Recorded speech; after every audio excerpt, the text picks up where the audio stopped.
વડોદરાના સૌથી મોટા ગરબા મહોત્સવ યુનાઇટેડ વેના પાસ વિતરણમાં ફરી એકવાર અવ્યવસ્થાનો માહોલ જોવા મળ્યો.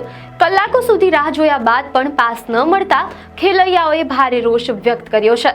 એક મહિલાએ તો સોશિયલ મીડિયા પર વિડીયો પોસ્ટ કરીને આયોજકો સામે બળાપો ઠાલવ્યો છે. So I have just received the message that you have to collect your passes from the venue. Why? Just એટલો બી વરસાદ નથી પડી ગયો કે યુ કાન્ટ ડિલિવર. સવારથી આજે વરસાદ નથી આવ્યો અને 2 દિવસ રહ્યા છે. અમે પાસ કરાયો છે ક્યારનો બુક, એવું નહીં કે છેલ્લા દિવસે કરાયો છે. જે દિવસનું ખુલ્યું એ દિવસનું કરાયો છે. મારા કોઈ ફ્રેન્ડનો પાસ નથી આવ્યો અને મારો એકલાનો નહીં, બહુ બધાનો પાસ નથી આવ્યો. અને કેમ અમે જઈએ જ્યારે અમે ડિલિવરી ચાર્જીસ એક્સ્ટ્રા, અરે એટલા બધા એક્સ્ટ્રા ચાર્જીસ કરીને આપ્યા છે અમે, તો પછી અમે કેમ આવીએ? અને એક તો પહેલેથી તમને ખબર છે કે તમારું મેનેજમેન્ટ નથી સારું યુનાઇટેડ વે.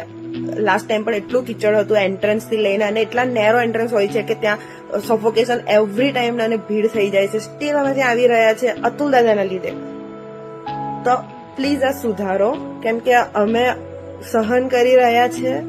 એનો મતલબ એ નથી કે તમે બધું આપ્યા જ કરો, ચલો આવું આ તો કરી લેશે, એવું થોડી ચાલે. અમે વખાણ કરી રહ્યા છે એનો મતલબ એવું નથી કે અમે આવું જે તમારી ભૂલો હોય એ અમે નહીં બોલી શક્યા.